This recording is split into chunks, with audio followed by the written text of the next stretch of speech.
Hare Krishna, dear devotees. Thank you all so much for being here. So I just would like to ask you all to please, if you could scoot forward, because as the class goes on, devotees will continue to arrive. His Grace Madana-gopāla Prabhu ki jai.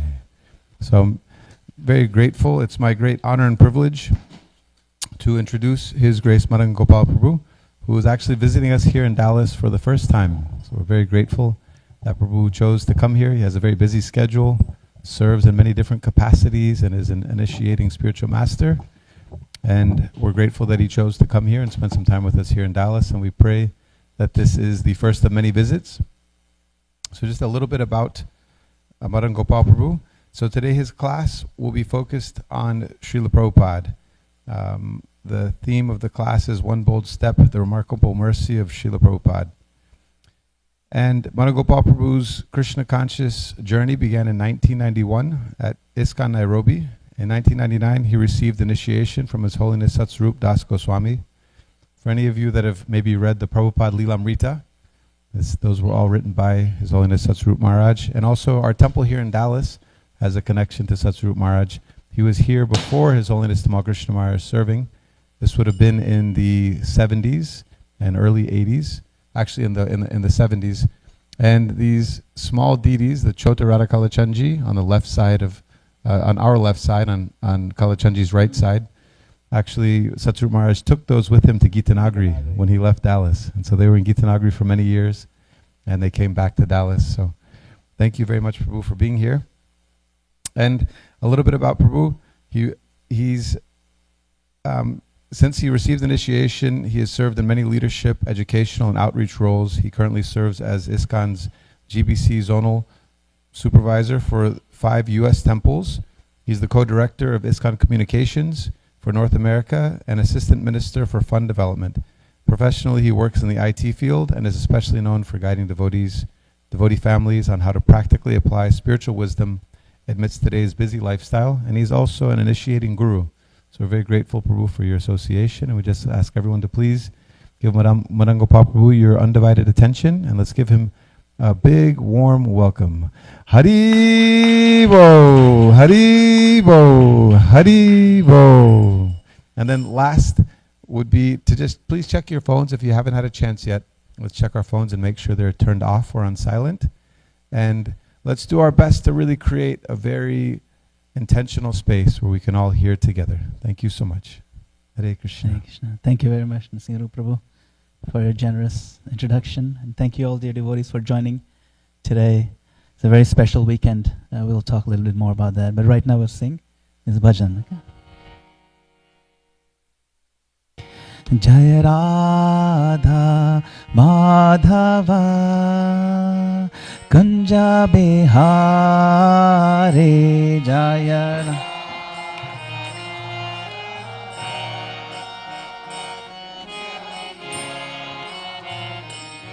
Jaya Radha Madhava Kunja Bihari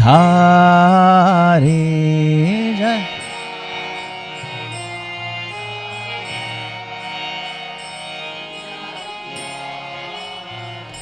Jaya Gopijana Vallabha Girivaradhari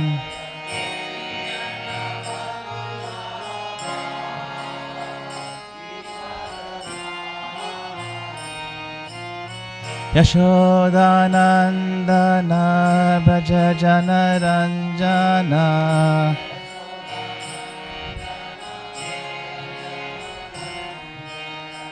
Yashodanandana Brajajana Ranjana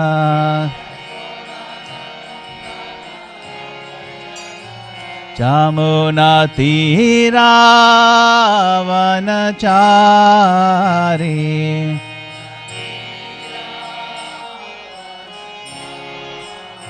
Jamuna Tira Vanachari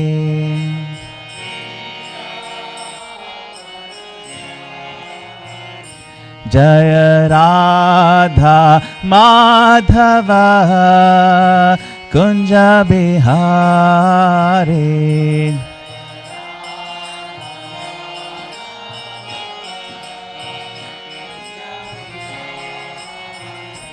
Jaya Radha Kala Chanji Radha Kala Chanji Radhe.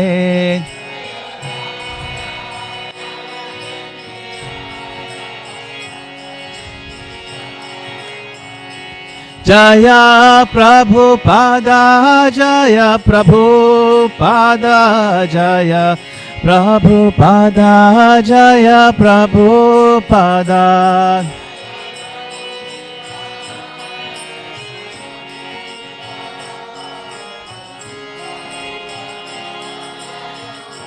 Jaya Jaya Prabhupada Prabhupada Prabhupada Jaya Jaya Prabhupada.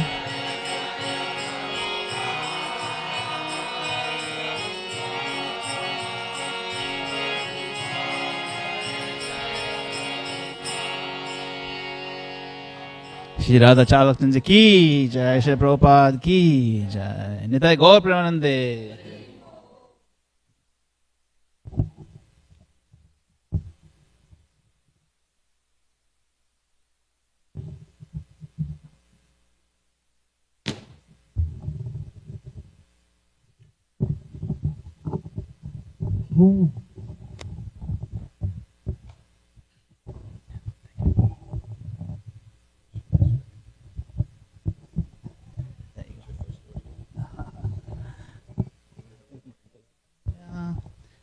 Angle this way. This is good. Yeah, perfect. Thank you.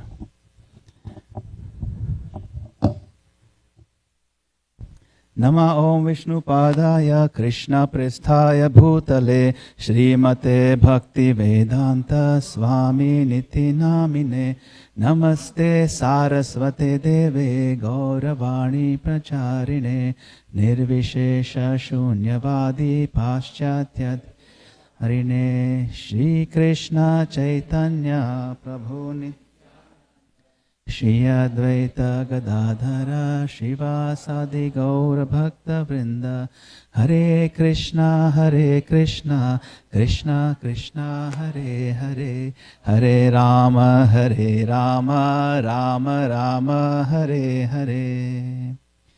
Om Namo Bhagavate Vasudevaya.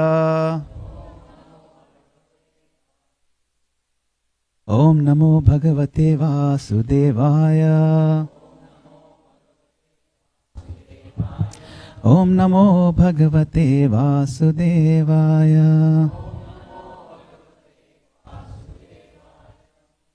So I'm deeply honored and grateful to be visiting this beautiful Dallas temple of Shri Radha Kalachandji for the very first time. And what a special privilege it is to be able to share the Sunday feast talk with all of you today. Every soul has a rhythm, their own rhythm of visiting the temple. Some come every single day to take darshan of the Lord. Some come every week, eager for the Sunday feast darshan. Some appear only on the grand festival days when the temple is filled with thousands of devotees.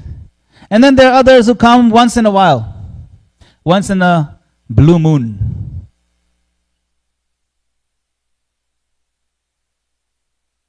The blue moon. We also hear of the golden harvest moon and the beautiful blood red moon. Each moon has its own beauty. But here in Dallas, we have a moon like no other. This moon is not golden. It's not red, nor white, nor blue. Here in the heart of Texas shines the most enchanting and radiant of moons. A dark, mystical, inconceivable black moon. That black moon is none other than our beloved Shri Radha Kalachandji. Haribo. Shri Radha Kalachandji ki. Chand means moon. Kala means black. Amazing.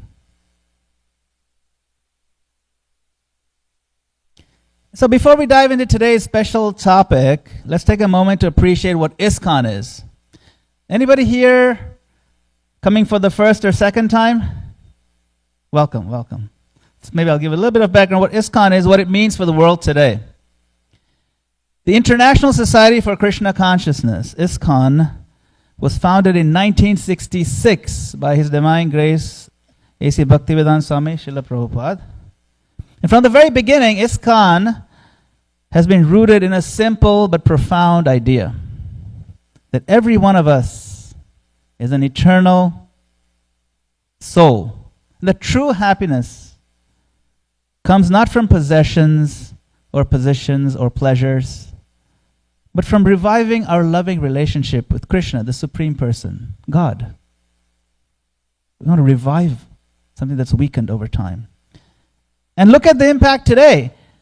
In just 6 decades, ISKCON has grown to more than 800 temples all over the world, schools and communities, with vibrant congregations in pretty much every major city. Millions of people chant the holy names. Festivals like Rath Yatra fill the streets of New York, London, Sydney, Dallas. Our Food for Life program, you probably see that, distributed billions of free vegetarian meals, bringing not just hope, but also dignity to so many. So Srila Prabhupada is very special. He founded this. So when we speak today of Srila Prabhupada's arrival in America, we're not just remembering a historical event. This weekend is the 60th anniversary of Srila Prabhupada's arrival on the land of America for the first time. It happened in 1965. But it's not just a historical event. We're acknowledging the seed that gave rise to this worldwide spiritual revolution, a movement that has touched countless lives, yours and mine. So on September 17th, 1965. You're wondering why? I thought it's not 17th yet. But on the lunar calendar, it was yesterday. The cargo ship Jaladuta pulled into Boston Harbor. It was Boston. It was cold, gray, unfamiliar. Yeah, Boston is not like here. It's cold. 70-year-old divine personality wearing a simple saffron dhoti, thin rubber shoes, stepped onto American soil for the very first time. No fanfare, no welcoming committee, no reporters, just one solitary soul, carrying with him the hope of the entire disciplic succession, the parampara, the disciplic succession of teachers going back all the way to Krishna himself, thousands of years ago. In that moment, one bold step was taken, a step that would change the course of history for millions of us. Today we celebrate that step. In 1969, you know what happened in 1969? It was a big deal in America. Neil Armstrong stepped onto the moon, and he famously said, "One small step for man, one giant leap for mankind. But I humbly submit." What happened 4 years earlier in 1965 on that Boston dock was far more significant. Because Prabhupada's step didn't take us to the moon. It brought us back home to Krishna. It took us to the black moon, Krishna. It's not just about honoring history. It's about examining how Srila Prabhupada's courage, his faith, and his fearlessness can inspire us to take bold steps in our own lives so that we can come closer to God. So try to picture this. This is India in 1965. There's no WhatsApp, no internet, no email, no Google Maps. Traveling overseas was really dangerous. It was rare, stigmatized. To leave India, especially as a renounced monk, as a sannyasi, was unthinkable. He endured 2 heart attacks on the ship ride over. He was 70 years old. At one point, he prayed intensely to Lord Krishna to please spare his life so that he can do his mission for his spiritual master. He didn't know where he's going to stay or what he would eat. He carried a little bag of cereal with him. Anybody remember a few years ago in Texas, there was a polar vortex? It was really cold. People froze to death inside their homes.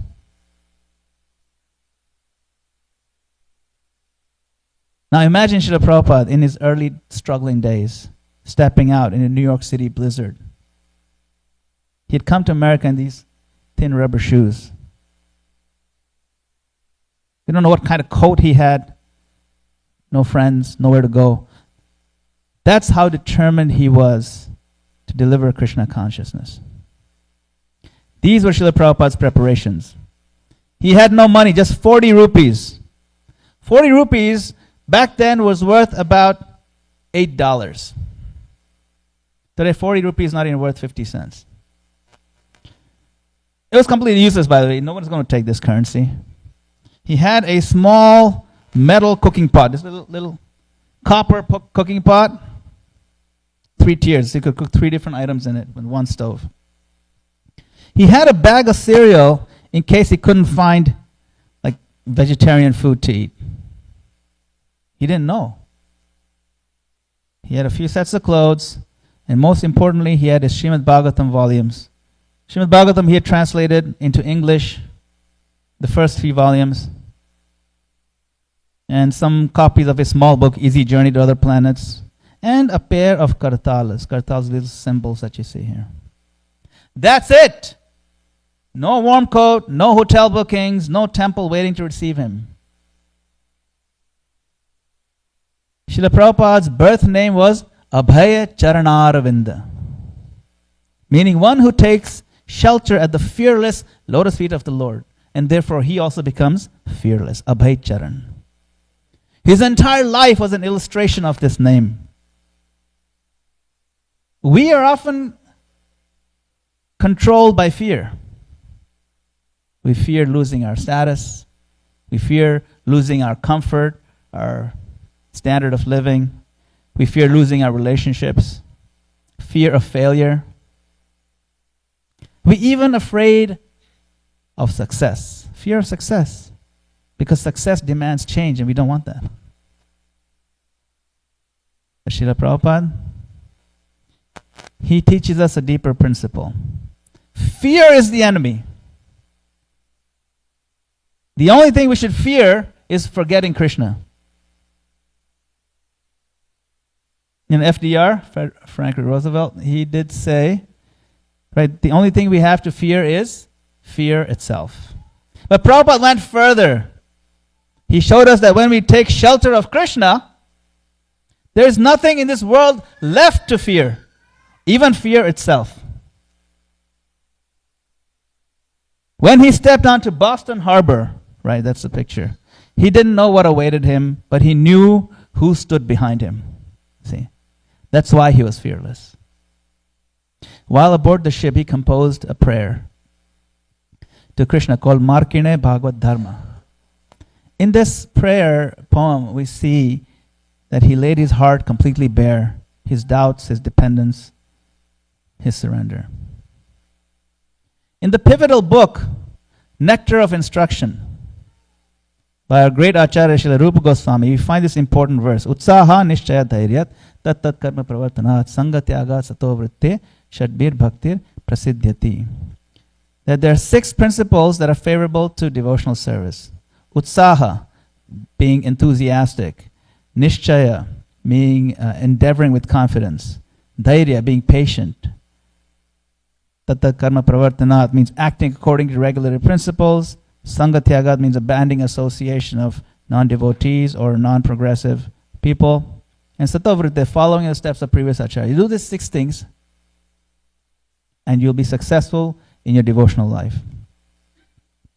Srila Prabhupada was not a theorist of this verse. He was its living embodiment. We do not have to reinvent the wheel. We simply follow his life and teachings, and we can live this verse as well. Utsaha, enthusiasm. Prabhupada explained what enthusiasm means. In the purport, he says like this: endeavor executed with intelligence in Krishna consciousness is called utsaha.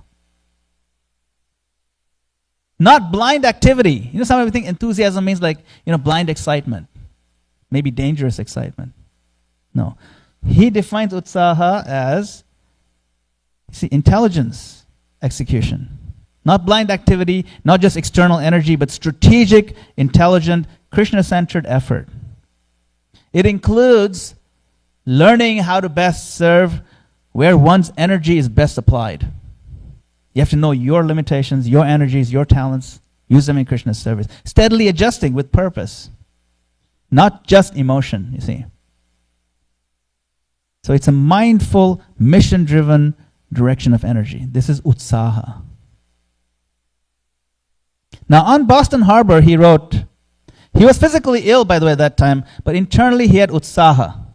And he prays, "My dear Lord Krishna, you are so kind upon this useless soul, but I do not know why you have brought me here. Now you can do whatever you like with me. But I guess you have some business here, otherwise why would you bring me to this terrible place? Most of the population here is covered by the material mode of ignorance and passion. Absorbed in material life, they think themselves very happy and satisfied. And therefore they have no taste for the transcendental message of Vasudeva. I do not know how they'll be able to understand it. Oh Lord, I'm just like a puppet in your hands. So if you have brought me here to dance, then make me dance. Make me dance, oh Lord, make me dance as you like." You can see his sense of helplessness, almost paradoxically combined with confidence. Amazing. So even when the world seemed indifferent, his enthusiasm was rooted in intelligence and submission, not hype. He chose America strategically, not randomly. He recognized that if America is influenced, the whole world will follow. This is utsaha with foresight.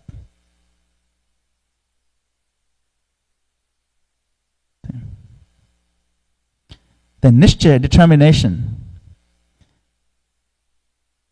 Determination means you're confident in Krishna's plan for you. So one must be confident that Krishna will surely protect and uplift me. Certainly. He stayed in the Bowery loft, surrounded by artists and hippies, often noisy, drug-influenced, and sometimes hostile. Yet every day he gave Bhagavad Gita classes and chanted with whoever would listen. Once a mentally unstable man he was staying with, by the way, went into a violent fit. And Prabhupada just calmly gathered his things, few belongings, walked out into the cold New York City with no place to go. He didn't know whether to turn left or right. But instead of giving up, he found a small storefront, 26 Second Avenue, which became ISKCON's first official temple. He cooked, he cleaned, he led kirtans, gave lectures, personally guided each new seeker. He never relaxed in his mission to share Krishna's message. So what's the lesson for us? Remember, this is not just a historical lesson. This is a lesson for us to take home. Everything here we're learning is, what can we learn from it today and take home? It means determination. The definition is that determination is carrying on despite rejection, despite danger or discomfort. Focusing only on the order of the Guru and the order of Krishna. And knowing that Krishna will surely protect and uplift me. Nishchaya. That's what it's called.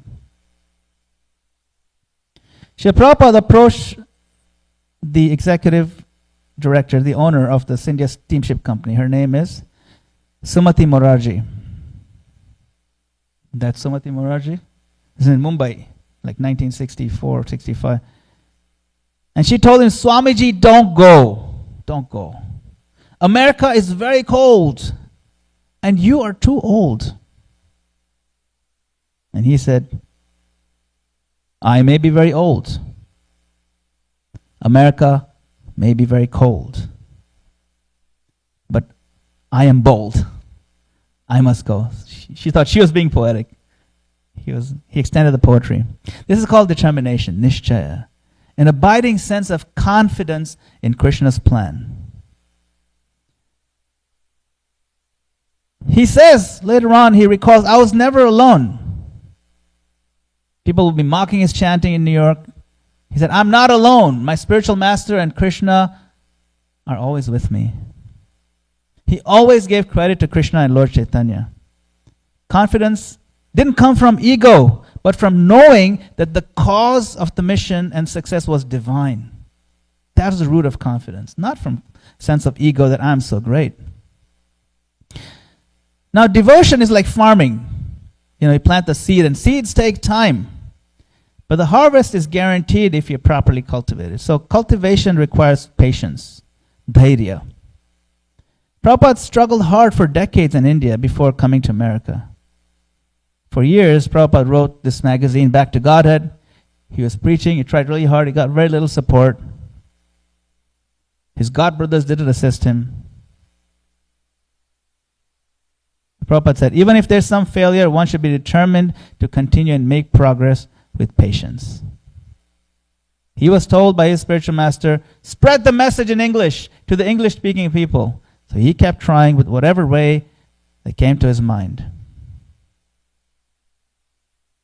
Then another one is tat karma pravartanat.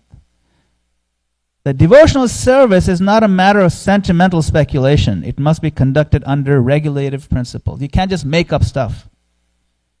Rupa Goswami gave the 9 limbs of bhakti. Regulated action is the engine of advancement. That's what lets us go, keeps going. So Prabhupada institutionalized the regulative principles, the sadhana, gave it structure.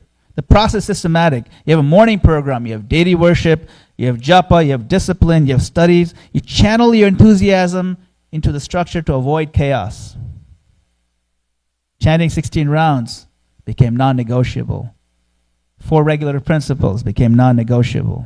He personally followed a very strict sadhana. This is what it means to follow regulative principles. Even when he was on a plane, he would do his japa discreetly, always rising early to write and chant. He barely slept. This is lifetime of tat karma pravartanat.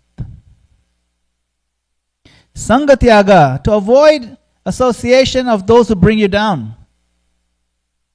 Find association that's progressive. We need association. Find friendship with someone who will bring you upwards, closer.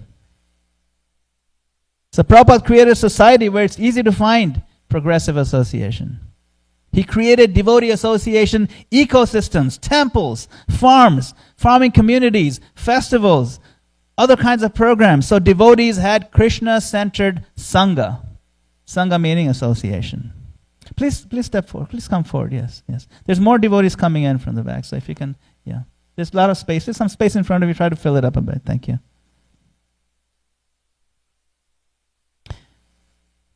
And satovritti. Satovritti means following in the footsteps of the previous teachers, the previous acharyas.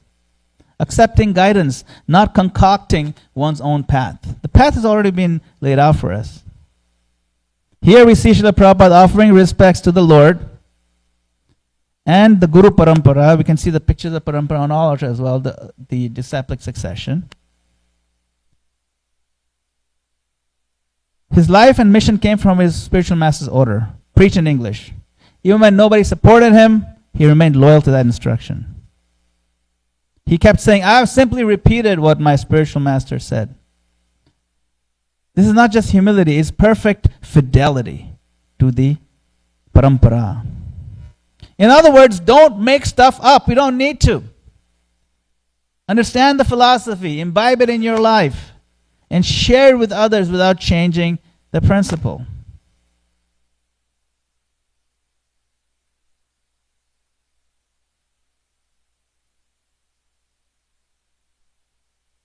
So, utsaha, nishchaya, dhairya. What is utsaha? He defines enthusiasm, utsaha, not merely emotion, but intelligent effort, purposeful and directed energy in Krishna's service. How do we implement it in our lives? Don't wait. Do devotional service because it is right, not just when it feels easy. That's utsaha. See? And of course, utsaha means with intelligence, you strategize. What's the most intelligent use of my time and skills for Krishna? And start small. Utsaha doesn't mean you take huge leap and then you get all burnt out. Start small. Choose one area. Improve your japa a little bit. Read Gita daily. Start offering food to Krishna at home if you're not doing it. Apply a steady effort to make gradual progress step by step. This is part of Utsaha. And Sangha, association, that energy is contagious. Find somebody else who is full of enthusiasm. That will rub off on us. Then the next one was Nishchaya. It means confidence that the process is going to work, even if it's slow or invisible. Right? Trust the process. Keep watering the seed. Stop complaining and stop comparing.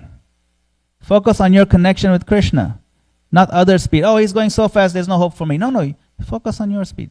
You have your own determination. If you get distracted by somebody else's advancement, then it'll break our determination. Focus where you're at, it's fine. Start from where you are. Trust the process. Okay? Don't compare. And revisit Krishna's promises. Krishna has given promise to all of us. Read the Gita, Bhagavatam. You'll find the promises Krishna has given. That'll support our determination that he's always there for us. And when something goes wrong, when there's a setback, you trip and fall, doesn't matter. Reboot and reset. Take a little rest and reset. Bhakti is about coming back to Krishna again and again. It's not about being perfect. It's about standing up one more time, then you fall. That's success. If you fall 10,000 times and you stand up 10,001 times, you're successful. That's what it means to be determined. Then, of course, dhairya, patience. Patience means you're not shaken when there's a delay, when there's a doubt, when there's a challenge. You maintain stay the course. Long-term commitment. Play the long game. You set short-term goals and a long-term vision. So you know where you're headed, but you know what you're going to do right now, you see. Gentle power. Focus on your connection with Krishna. Don't worry about other speed. You have some power, but be gentle with yourself. And be patient with others. Remember, patience means also with others. Show your devotion through your character over time. Try being a little nicer to everybody else. If everybody was slightly nicer to each other, the world will be very close to perfect. See?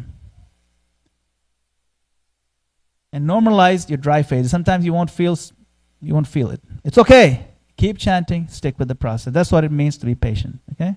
Keep serving. The clouds will clear. The next one is this time-tested devotional practices. Like hearing, chanting, worshiping.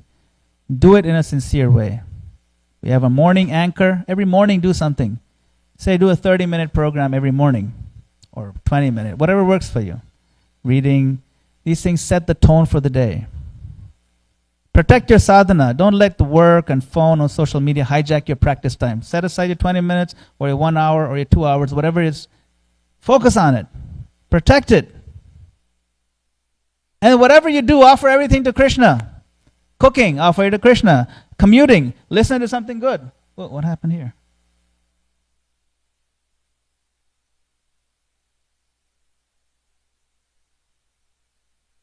Weird. Oh. Maybe up.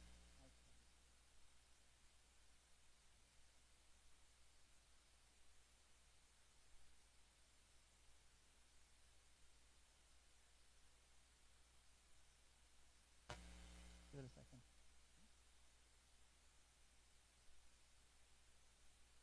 Never mind, I'll just keep going.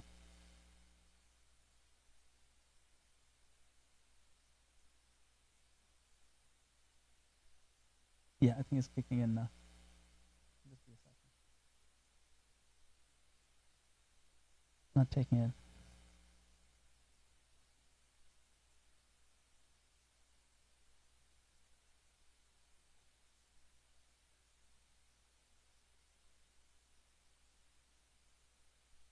I'll just keep powering through. See what happens. Okay. I'll just keep reading through. Right. Prioritize quality. Don't tolerate robotic rounds and mindless reading. Yeah.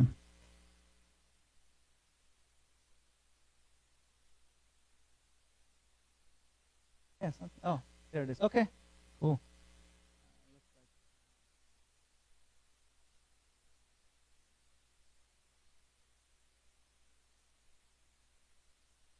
That'll work. Oh, let's just give it a second.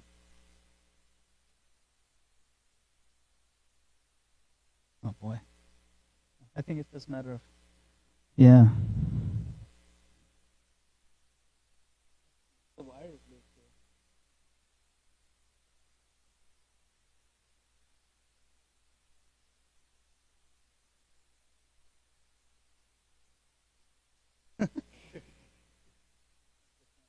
Okay, never mind. I'll just read it through. Oh, here you go. Look at that. Okay, I'll try not to breathe. All right. Sangha Tyaga means avoiding association with people or thoughts or media or ideas that pull us away, take us into negative space, you see. So that's very important that we give up that kind of content. Sato Vritti means embracing the mood and lifestyle of the previous acharyas. How do you do that? Study Srila Prabhupada. Read Srila Prabhupada biography, Lilamrita. His letters, what he wrote. Watch his videos. There's quite a few nice videos, Srila Prabhupada. Watch them. To get, absorb the mood of the perfect acharya. You don't need to reinvent spiritual life. You stick to the practices and principles given. They do work. They're time tested. At the same time, be real, not performative. Everything we do is not for a performance, it's for a connection. Keep that in the mood. Okay. Honesty with ourselves, satya. Honesty in our dealings, humility in our service, dedication. That is sato vritti. See? And we want to study the acharyas, learn in detail how the previous acharyas lived, what they taught. Rupa Goswami, Bhaktivinoda Thakur, Narottam Das Thakur's bhajans, Bhakti Siddhanta Saraswati Thakur's writings. So many things we can learn. Those are 6 things that Prabhupada embodied in his life. So Prabhupada said, if you simply follow these principles, success is guaranteed. Complete success is guaranteed in spiritual life. So, yesterday, this weekend, we're celebrating Prabhupada's arrival in Boston. In fact, they have a huge 4-day celebration in Boston if you're in the area. Many of our leaders are in Boston. It's really amazing.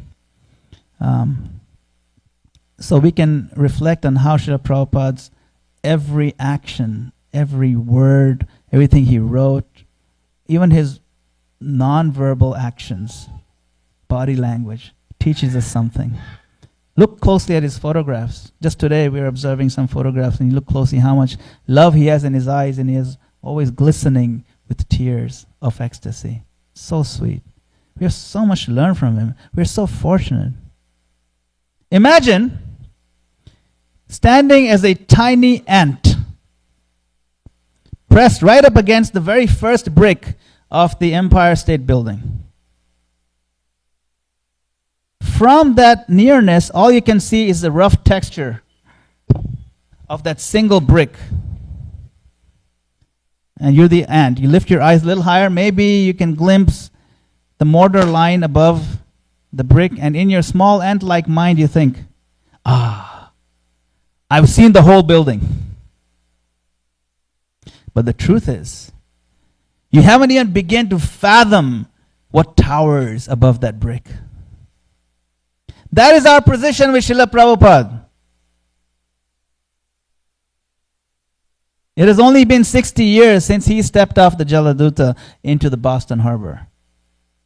In the grand sweep of human history, 60 years is less than 1 inch from that bottom brick. We are too close in history. We're too small. We're just too tiny to measure the height of his gift to us. Only with the passage of centuries, perhaps 1,000 years, will humanity step back far enough to see the full outline of the skyscraper of Srila Prabhupada's contribution. Only then will the world begin to understand how he reshaped spirituality, culture, and the destiny of millions, perhaps billions in the future. And so what can we do now? At best we can squint our eyes, try to catch a faint outline, and with our teeny ant-like imaginations, pray for the grace to appreciate even a fraction of what He has done for us. That humility, that prayerful awe, is the only honest response we can have in front of such greatness.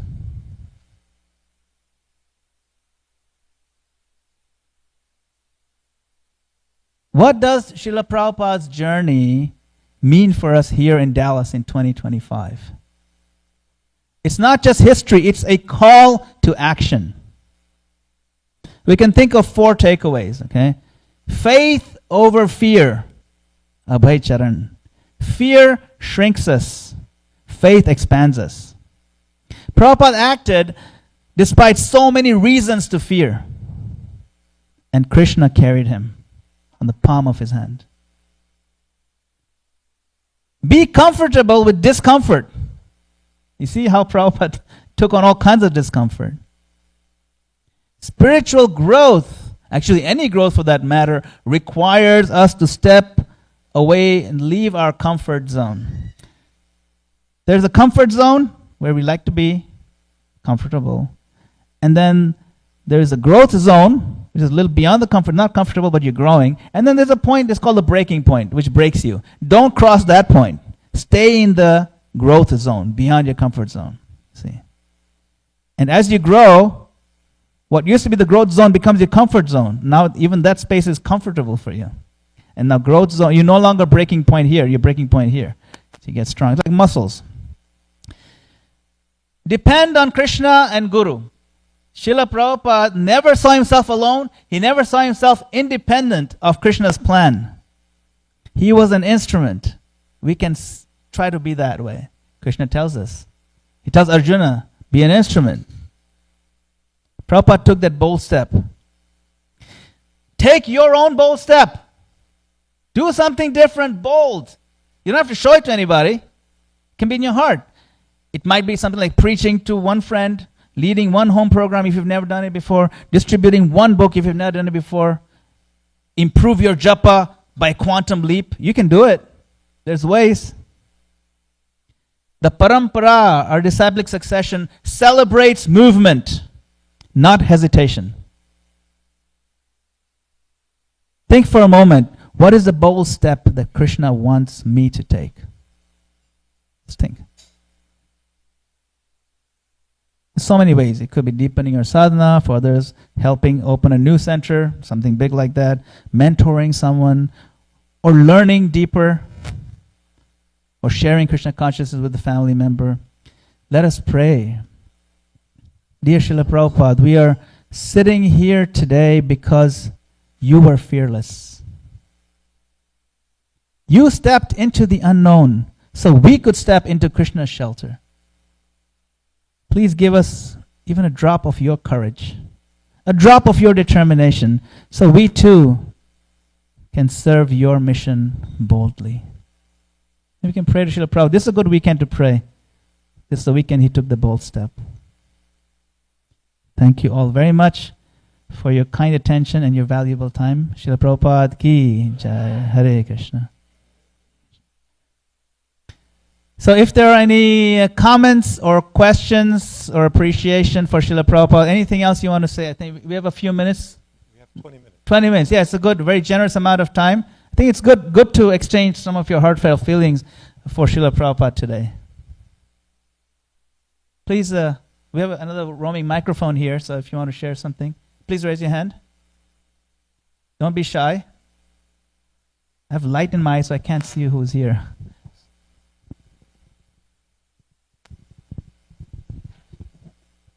Thank you. Is that Amarendra Prabhu back there? Amarendra Prabhu. My Thank you. Hare Is Krishna. it on? I can't see it. Hare Krishna. Hare Bol Prabhu. Yes, please go ahead. I just wanted to thank you. This is my first real class, and it really touched my heart. And I just want to thank you and show appreciation.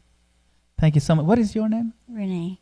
Renee. Thank you so much, Renee. I'm glad that you came in such a historic weekend, and that I was able to share some, and that you enjoyed it. Hare Krishna. Thank you, so Renee. much. Hare Bol. Hare Krishna. Anybody else would like to share a thought or a question? Yes, back there we have some. You can pass the microphone in the back.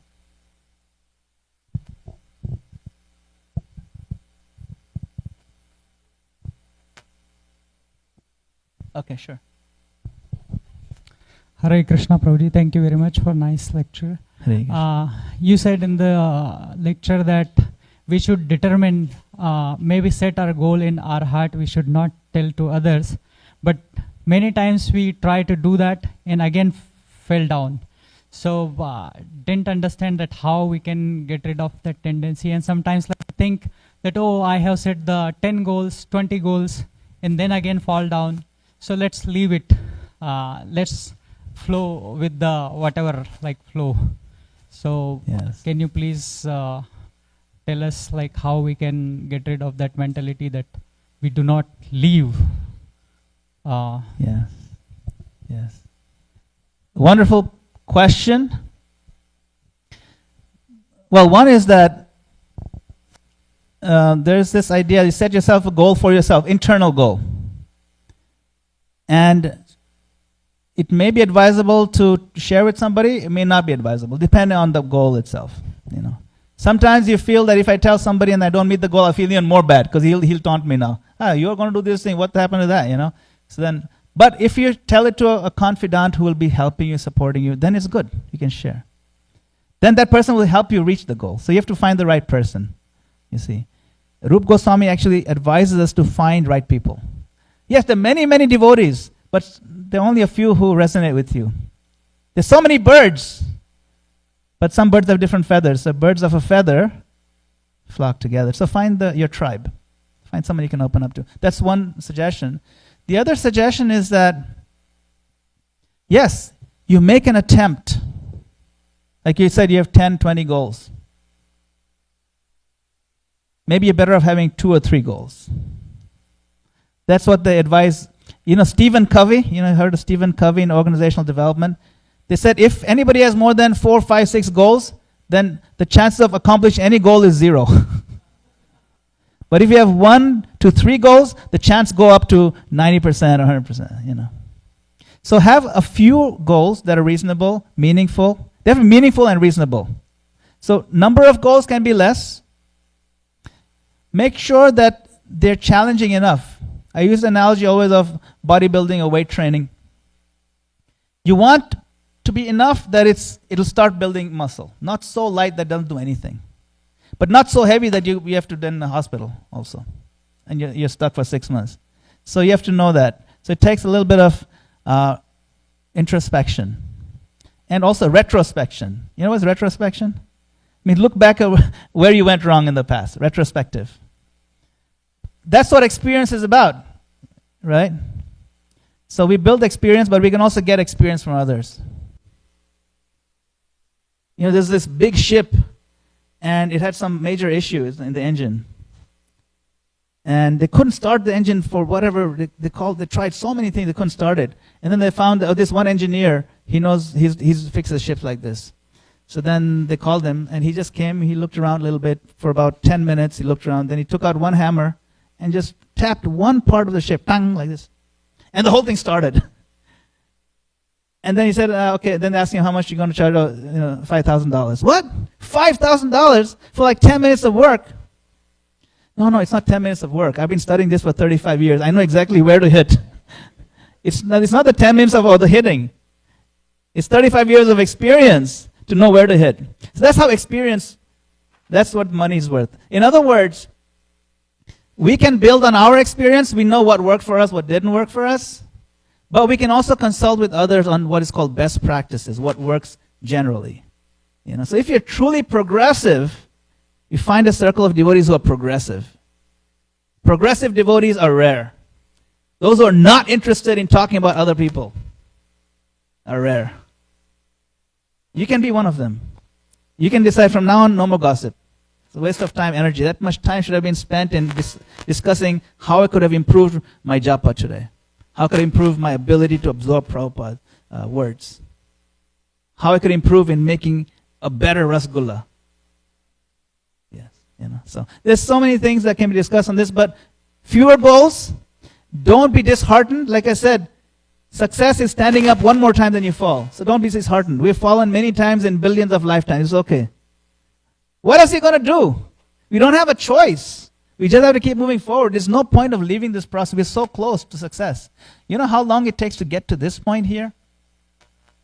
You have to go through so many species of life, and you get a human form of life, then you get immense mercy to be in presence of Srila Prabhupada, to be in the presence of devotees, to have inclination to do this.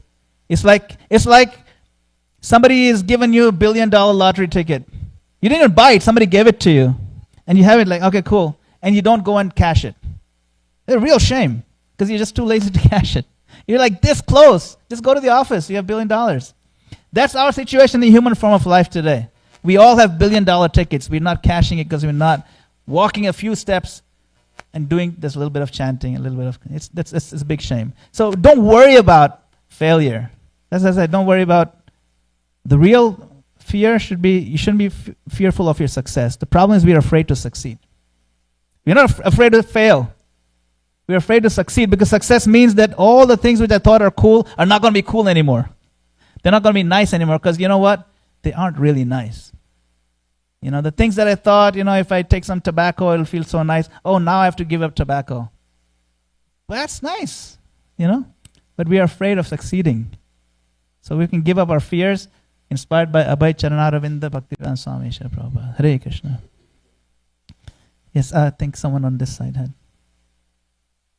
Mother Nandini has a question, but just before that, if I could ask everybody to scoot up about 5 feet this way. Yes, I think we have some space here. Yeah. 5 feet, there's space up here at the front, and we're getting packed at the back, so guests can't make it in. Yeah. Yeah, you can try standing up and walking a bit. Yeah, that's fine. Yeah. It's easier. Or you can polish the floor for it. That's also fine.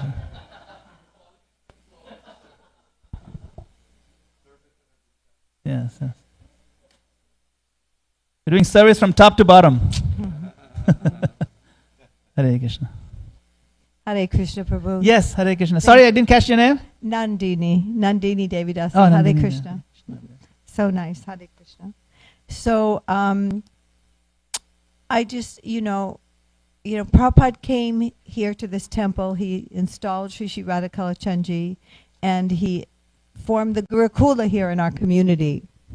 And, you mentioned many things that Prabhupada did, but one of the things he said was, we shall have cultural conquest. Yes. Right. And so we have an amazing Gurukula. They just did an amazing performance. So many of our children, there is Jari Gopi, she was in the play also. So many of our children performed in an amazing auditorium to how many people? 700 or 800 people attended. And all of our Gurukula children were there. Many of the adults participated, amazing devotees. So it's very, very inspiring, this Gurukula and these children and all the people that support our community here. This was Prabhupada's greatest wish, and it's manifested in such an amazing way. Hare Krishna. Hare Bol, wonderful. Thank you so much. Srila Prabhupada invested so much of his heart in the children, so much of his heart on this idea of cultural conquest. You can win over someone's heart when they come and see a cultural program. And what is a cultural program? It's something that is so rich in color and music and dance and beauty. What is going on the altar? It's a flood of beauty. It's a tsunami of gorgeousness. That's cultural conquest. Thank you. Yes, anybody else have any?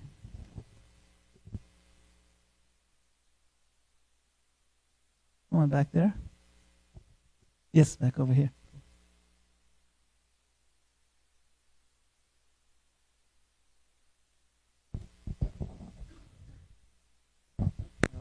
Hare Krishna.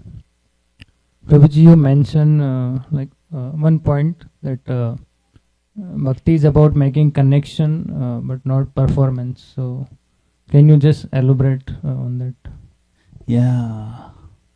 Very good point. I just kind of alluded to a very important point. Bhakti is not performative. It is about making a connection. It is not about hollow ritualism. It's about heartfelt connectivity and exchange of love. Externally, it may look identical. Both of them could look the same. You have a devotee offering, say you came here and offered a flower, or a ghee lamp, or agarbatti, the incense. You're offering circles around Krishna's face, and around Radharani, and around, you're offering his circles. The quality of that connection depends on what you're feeling and how you're processing that action. See? One of the 6 things that actually destroy our devotional practice is called niyamagraha. Niyamagraha refers to hollow ritualism. See? Niyamagraha means either you don't care for the rules and regulations of offering something or doing the worship, or you only do it in a hollow kind of way, just so that you can check the box that you did it. The whole point of the niyam, the rule, is that, okay, this is the way I'm guiding you. Now connect your heart with Krishna. Use this as a vehicle to connect your heart with Krishna. You see. So, performative means you just want to do it because external, right? But a connective one is where so you're offering the arati. You're just counting the circles and you're checking off the box, and I did it. But what is the feeling behind offering those circles? One of the instructors who was teaching us deity worship, they said the actual feeling behind this is, I don't know if you've seen in Indian culture, some ladies, they do this, they put their hands around and then they put their hands like this. It's a very amazing little thing. But you know what that means. It means that may nothing inauspicious happen to you, my Lord. If anything was meant to inauspicious happen to you, may it happen to me instead. You see? So when you offer the circles, it's the same thing. In Hindi we say nazar utarna. Means taking away the evil eye from somebody. You do it to someone you love. So, of course, nothing evil can befall the Lord. He's super powerful. But you can imagine the love of the sentiment behind that. We come to Mangalarti. You know what Mangalarti means? Mangal means auspicious. But the real essence of Mangalarti means, my Lord, may nothing inauspicious happen to you. May that come to me. If you come with that feeling, can you imagine the difference of your spiritual connectivity and how you feel at the end of that? Where your heart is flooded with gratitude, your heart is flooded with appreciation, your heart is flooded with a kind of care and love.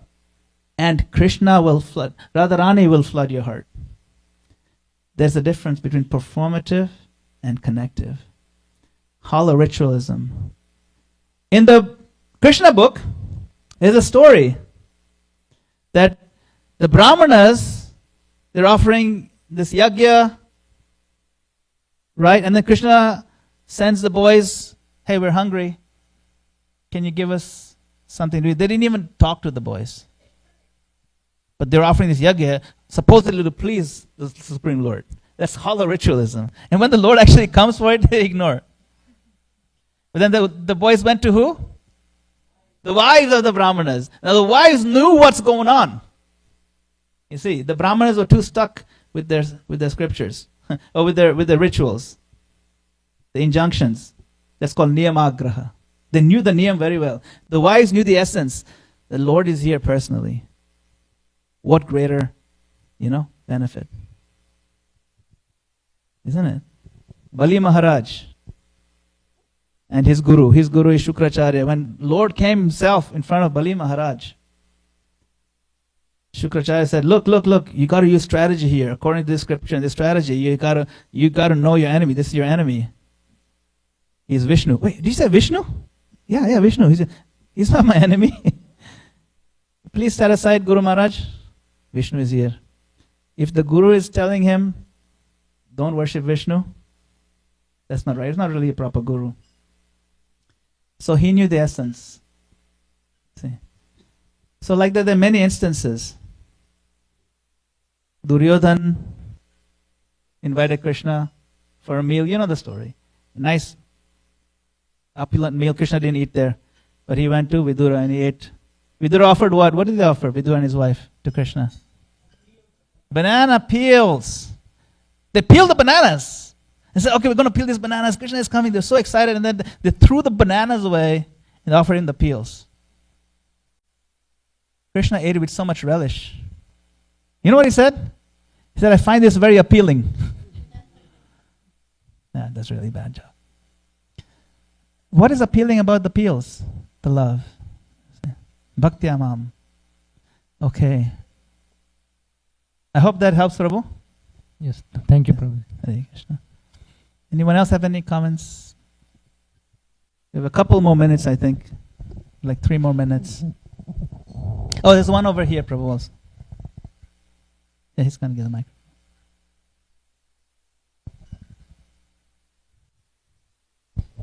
Thank you so much for the amazing class, Prabhu. So, You can hold the mic like this. so sometimes we face so many struggles in doing the right things, but these struggles are for our own purification, but we don't realize that at that certain point of time. But just because we don't see the complete picture for as of now, we feel that these stumbling blocks are stopping us from executing bhakti. So, because we don't know the whole picture as of now, because if we see our path after 3 or 4 years, when we turn back and see what we have done, it feels right. Feels? It feels right. Yes. But not right now. But right now, Yes. it's something different. We don't know. Yeah. How do we? Yes, that's what this determination is about. That we don't see the full picture, but we know we're doing the right thing. See? Because, well, one thing is, say, we're working in the world of karma. Karma, we get karmic reactions. We do something, we get reactions. And our karma from our past life is also very complicated. So we don't know what we're suffering, why we're suffering. Then what am I supposed to do? What does Krishna say in the Gita? He says, the intricacies of action and reaction are very difficult to ascertain. Okay, what am I supposed to do? You just have to do one thing. You have to know what to do and what not to do. That has to be clear. That's what's called tat karma pravartanat. We just talked about that. You follow the system. If you follow the system properly, you don't need to worry too much of the, why am I suffering right now? And we do suffer. And sometimes we feel, oh, why the Lord abandoned me? It seems like I tried really hard, sincerely, and the whole thing failed spectacularly. Why has the Lord abandoned me? Or we also suffer some kind of setbacks, even personally, a heavy karmic reaction. But we just need to do one thing. We just need to get one ticket.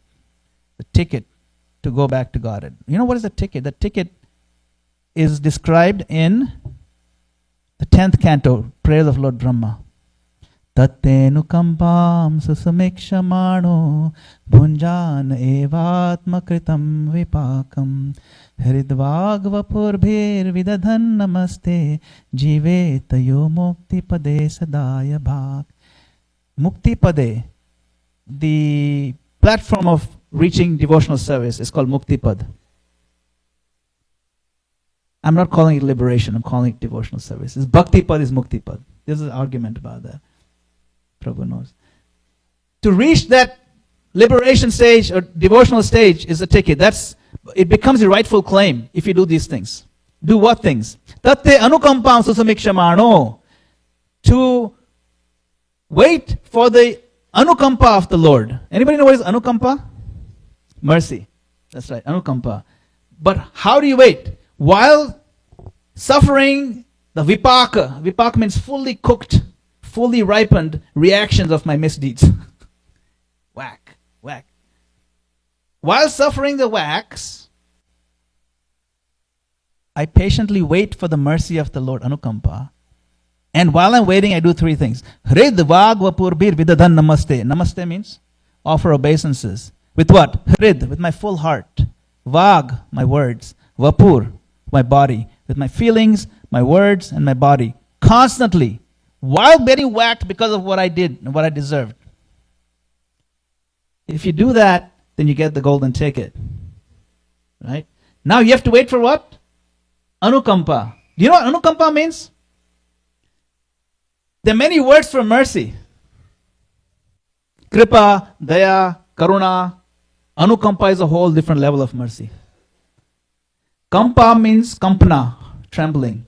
Anukampa means to tremble along with following you. So suppose you're really going through something so much that you're trembling. Krishna is so merciful, he'll come sit next to you. He will get into your frequency and he'll tremble with you. He'll feel your feelings. A good friend comes and sits with you and he feels your pain, and the good friend will cry just as many tears as you. That's called a good friend. Krishna comes like that. He feels your feelings, even though your feelings are utterly insignificant in the grand scheme of things. But you're feeling them. You're real for you. They become real for Krishna. He comes that close to you, and then he offers you mercy from that point, fully understanding what you're going through. That is called anukampa. Amazing. Amazing.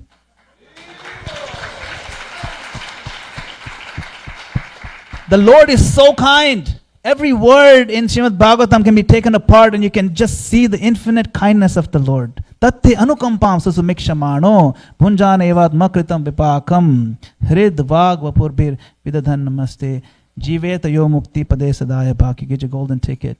Then you don't have to worry. You continue tolerating. I asked my mentor is His Grace Kalakanta Prabhu. Prabhu, how are you doing today? And you know what he says? He says, I'm doing a lot better than I deserve. That's the good answer. When you recognize you're doing a lot better than you deserve, then you'll always be full of gratitude for the Lord. And gratitude is a stepping stone to love. Love is not very far if you have gratitude all the time. Yes. Okay, Prabhu, is that good? Thank you. Yes. I think one more comment over here. I don't know if you're out of, I think we're way out of time though.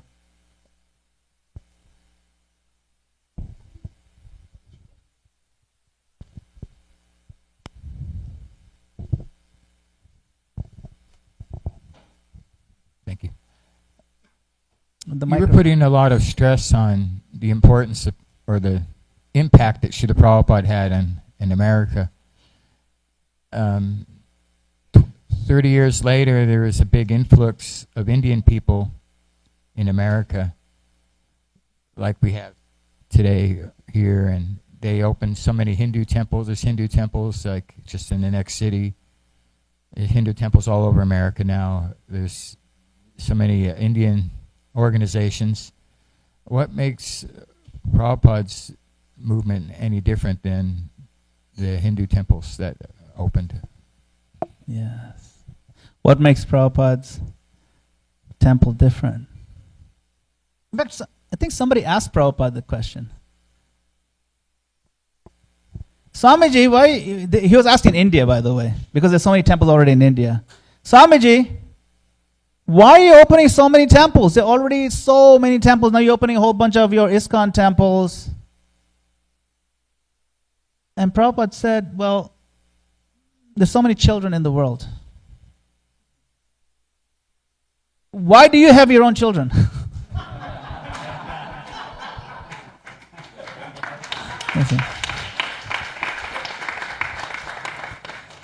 But of course that's there, that these are my temples.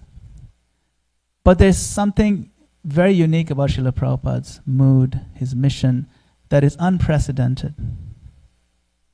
Many of those Hindu temples that open today, they're magnificent. I come from New Jersey. New Jersey has the biggest Hindu temple in the world outside of India. You know? And there are many organizations like that. But they cater to a particular demographic only. Like that particular temple, it's not just for Indian, it's only for particular region in northwest India. Only those people come there. If you speak Gujarati, you'll be fine. Otherwise, you won't, even if you speak Telugu or something else, you won't feel at home there. So, but Srila Prabhupada was so insistent that this is universal, and anybody who came in touch with Srila Prabhupada, doesn't matter their background. I was born and raised in Africa, in Kenya, myself. And I just visited there last year, and so many Kenyan devotees of African descent, African origin, are taking up Krishna consciousness. Even today, young devotees college-educated devotees are coming out. Why? There's something so different about the message of Srila Prabhupada. We see it. Because his message is pure, it resonates. And the reason why it's different is because he's selling the real thing. Prabhupada said, if you sell the real ghee sweets, people will pay extra for it. You'll pay 10 times more for real ghee sweets. In India, you can buy sweets from a reputable sweet shop, and everything is what's called desi ghee from cows. Ghee from cows. And then the other shop, which is 1/5 or 1/10 the price, they make it out of margarine. Margarine in India is called dalda ghee. It's called ghee with quotes, air quotes, because it's not even from a cow. It comes from like some plant and chemicals and, I don't know, petroleum product. Who knows what they make with it. But Prabhupada said if you sell the real thing, people will pay more and they'll stand in line for it. That's what's different about Prabhupada's flavor. Thank you. Hare Krishna. Hare Bol. Hare Krishna. Thank you. His Grace Madana-gopāla Prabhu ki jai. Srila Prabhupada ki jai. So just one more time, I just ask us all to help clean the temple floor and scoot up. If you have a little bit of space, let's scoot this way, about 2 or 3 feet. Thank you so much. So we can allow the guests at the back to get in. Let's give His Grace Madana-gopāla Prabhu one more big round of applause. His Grace Madana-gopāla Prabhu ki jai. Thank you so much, Prabhu, again for coming and spending time with us here and helping us to connect with Srila Prabhupada on this very important anniversary of his arrival in the U.S. And I was so personally inspired by your class and just thinking about how we really owe everything to Srila Prabhupada. For us, born in the West, for you that were born in India, you may have known who Krishna was, but for me, born in the West, I would have no idea who Krishna was. This temple that we have was established by Srila Prabhupada, and Radha Chandji was installed by Srila Prabhupada and brought here, and all of these books that we're hearing from, Srimad Bhagavatam and Bhagavad Gita and Chaitanya Charitamrita, these all came to us from Srila Prabhupada, and so we owe so much to Srila Prabhupada. And so, as Madana-gopāla Prabhu encouraged us, let's be bold. Let's think of something we can do to pay back this debt of gratitude we have to Srila Prabhupada, and to think to those well-wishers in our lives that we came in contact with that somehow connected us with Krishna, that somehow told us about a temple, maybe gave us a book, gave us some prasadam, that changed our lives and helped us. Because we're all looking for love, we're all looking for Krishna, we're all looking for God in our lives, and we can help somebody else as we've been helped. So thank you so much for the wonderful class, Prabhu. Hare Krishna. So I would just like to take this opportunity to welcome you all and thank you so much for coming to our Sunday Feast program. My name is Nrsinga Rupa Das, and on behalf of our founder, Acharya Srila Prabhupada, and our deities, Sri Sri Radha Chandji, I want to thank you so much for coming and welcome you to our temple. I also would like to give